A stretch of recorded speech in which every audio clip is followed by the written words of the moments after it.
Yeah, everybody is excited, and it's definitely something that is very highly anticipated. So I saw the other day with Alex Ayala. Yeah, that's been a talk, and which is understandable. There's some players coming from respective countries, like she's coming from Philippines, which is now a big deal. She's been the biggest ever tennis player from that country, which is a big country, and there's big interest. Athletes, really. So it's great. It would be great. When a man who has spent decades competing on the grandest stages in tennis, someone who has faced the most pressure-filled moments the sport has ever produced and never wavered, chooses to speak out about something happening off the court, the world pays attention. Because this is not a commentator or a social media personality with a hot take. This is Novak Djokovic, and right now he is publicly criticizing Oprah Winfrey without reservation. But before diving into what Djokovic said and how Winfrey has responded, it is important to understand the full context, because this story is far bigger than two famous names in conflict. At the center of it all is Alex Ayala, a young Filipino tennis player who has made a stunning impression on the WTA Tour. Her presence at Indian Wells has generated genuine excitement throughout the tennis world, and her journey to this point stands as one of the most compelling stories the sport has seen in recent years. Ayala is not simply another rising talent climbing the rankings. She represents something larger. Her success is a reminder that tennis belongs to the whole world and that greatness is not defined by nationality or background. Her supporters in the Philippines recognized that long before the broader sporting world took notice, and many of them traveled across the Pacific just to watch her compete in person. That level of dedication reflects the true spirit of sport. When Oprah Winfrey made racially charged remarks directed at Ayala and those fans, she did not merely insult a player. She insulted an entire community whose only offense was celebrating their champion.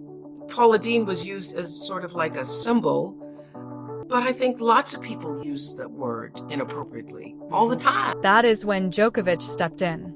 That is when the greatest champion of his generation decided that staying silent was no longer acceptable. At a recent press conference, when asked about the remarks Winfrey had made, Djokovic responded with a kind of precision and calm that has defined his entire career. He did not raise his voice. He did not lose his composure. And perhaps most pointedly, he never once mentioned Winfrey by name. Instead, he addressed the comments directly and made it unmistakably clear that that kind of language has no place in tennis. He stated that Ayala is among the most anticipated players heading into Indian Wells, and that comments of that nature made no sense to him because they bear no connection to who Ayala actually is or what she has accomplished throughout her career. Yeah, everybody is excited, and it's definitely something that is very highly anticipated. Djokovic did not stop there. He stated plainly that people making these kinds of remarks need to understand that tennis is not their domain. This is not their arena. Uninformed, racially charged opinions carry no authority in this space. And when someone uses the enormous reach of their platform to attack an athlete who has earned everything she has, they should expect to be challenged openly, publicly, and without apology.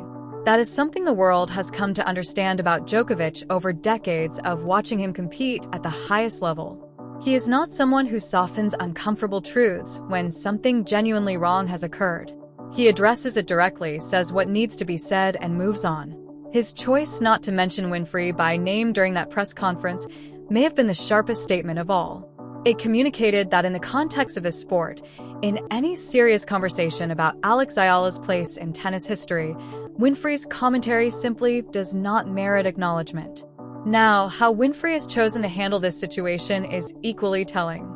Anyone watching these events unfold might reasonably have expected her to pause, reflect on the damage her words caused, and offer a sincere apology. Not only to Ayala, but to the Filipino fans who were targeted, a community that was made to feel unwelcome in a sport their champion is actively helping to reshape. You know, you hear those, you see those fools on Twitter. Sometimes they say some ridiculous things, but nobody in their right mind is going to do that to my face. But that is not what happened. Rather than accept accountability, Winfrey chose deflection. She dismissed the remarks as ordinary, claimed such language as commonplace, and expressed no remorse whatsoever. She showed no empathy toward the people her words had genuinely hurt, and then she went on the offensive, pushing back against everyone who dare to criticize her, from disappointed fans online to professional athletes addressing the matter publicly. She even claimed that people like Djokovic lacked the courage to confront her directly. But Djokovic did not make his remarks anonymously on social media. He made them at a press conference on the record, with his name and his entire legacy standing behind every word. That argument does not simply fall flat. It falls apart completely. And the fact that she chose personal combat over simple accountability reveals exactly where her priorities lie. Djokovic's support for Ayala, however, runs far deeper than this single moment. He has been among her most consistent advocates within the tennis community for some time. He has publicly called her the greatest tennis talent the Philippines has ever produced, and spoken about how her presence on the WTA's biggest stages reflects her courage, her resilience, and her refusal to accept any ceiling on what she can achieve. He has spoken passionately about how Ayala's relentless work ethic has placed the Philippines on the global tennis map in a way that will resonate through the sport for generations.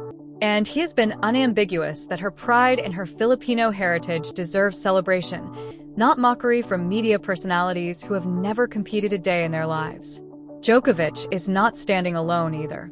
Rafael Nadal, one of the most respected voices the sport has ever known, has also been a source of encouragement throughout Ayala's journey. When two of the most decorated champions in tennis history are in your corner, that says something about a player that no controversy can diminish. Former world number 1 Kim Clijsters recently added her voice as well, speaking with genuine admiration about what Ayala has built. She highlighted the fierce competitive environment that shaped Ayala and the extraordinary daily commitment that environment demanded. That dedication, Clijsters noted, is the real foundation beneath Ayala's rise on tour. But she also delivered a message that echoes what Djokovic has been saying. Ayala needs protecting. She needs people who genuinely care about this sport to stand against the negativity aimed at her. Djokovic did not hesitate. Beyond speaking out, Djokovic has taken concrete action. At the Australian Open, he addressed the WTA directly, urging the tour to manage Ayala's schedule and court placement in a way that truly reflects her standing. He called for her to be placed on courts where her fans can fill every seat and where the atmosphere matches the scale of what she is accomplishing. Through all of this, Ayala herself has responded with a grace that is remarkable. In a recent interview, she chose not to direct a single negative word at anyone who had targeted her. She said she chooses to see the world through a positive lens, and that even when people with enormous platforms have taken aim at her, she will not allow that negativity to define how she moves forward.